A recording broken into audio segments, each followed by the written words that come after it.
Welcome to Vishnu talks. September 1 నుంచి దేశంలో అనేక పెద్ద మార్పులు అమల్లోకి వచ్చాయి. ఈ మార్పులు సామాన్యుల జేబులపై ప్రత్యక్ష ప్రభావాన్ని చూపుతున్నాయి.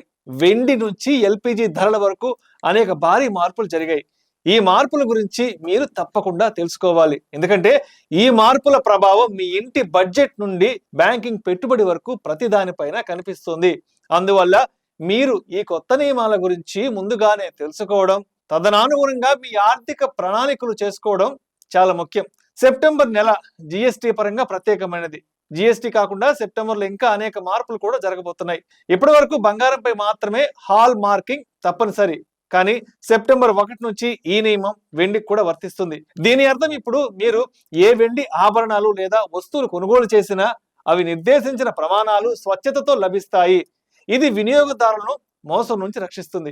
అయితే ఈ నియమం వెండి ధరలను ప్రభావితం చేస్తుందని నిపుణులు భావిస్తున్నారు. అందువల్ల మీరు వెండిలో పెట్టుబడి పెట్టాలని ఆలోచిస్తుంటే కొత్త ధరలపై కాస్త నిఘా ఉంచడం చాలా ముఖ్యం. ఇక ఎస్బీఐ కార్డుదారులకు వర్తించే కొత్త నియమాలేంటో చూద్దాం. State bank of India SBI card వినియోగదారులకు సెప్టెంబర్ 1 నుంచి కొత్త నిబంధనలు వచ్చాయి. ఆటో డెబిట్ విఫలమైతే 2% జరిమానా విధించబడుతుంది. దీంతో పాటు అంతర్జాతీయ లావాదేవీలు, పెట్రోల్, డీజిల్ కొనుగోలుపై మరిన్ని ఛార్జీలు చెల్లించాల్సి వస్తుంది.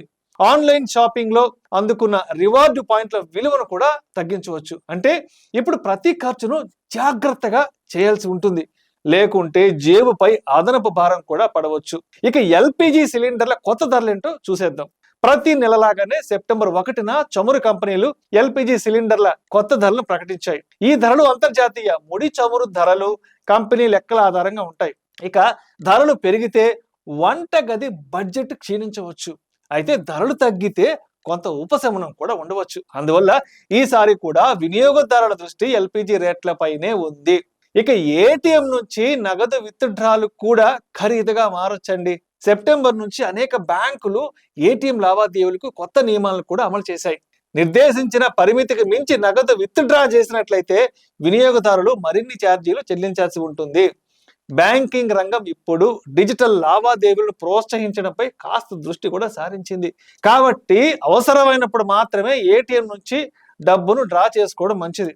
ఎఫ్డిపై వడ్డీ రేట్లు కూడా మారవచ్చు. అదేంటో చూద్దాం. చాలా బ్యాంకులు సెప్టెంబర్లో ఫిక్స్డ్ డిపాజిట్ల వడ్డీ రేట్లను కూడా సమీక్షించబోతున్నాయి. ప్రస్తుతం చాలా బ్యాంకులు 6.5% నుంచి 7.5% వరకు వడ్డీని చెల్లిస్తున్నాయి. కానీ భవిష్యత్తులో వడ్డీ రేట్లు తగ్గవచ్చని మార్కెట్లో చర్చ కూడా జరుగుతోంది. అటువంటి పరిస్థితుల్లో ఎఫ్డి తీసుకోవాలనుకుంటున్న వారు త్వరలో నిర్ణయం తీసుకోవడం కూడా ప్రయోజనకరంగా ఉండవచ్చు.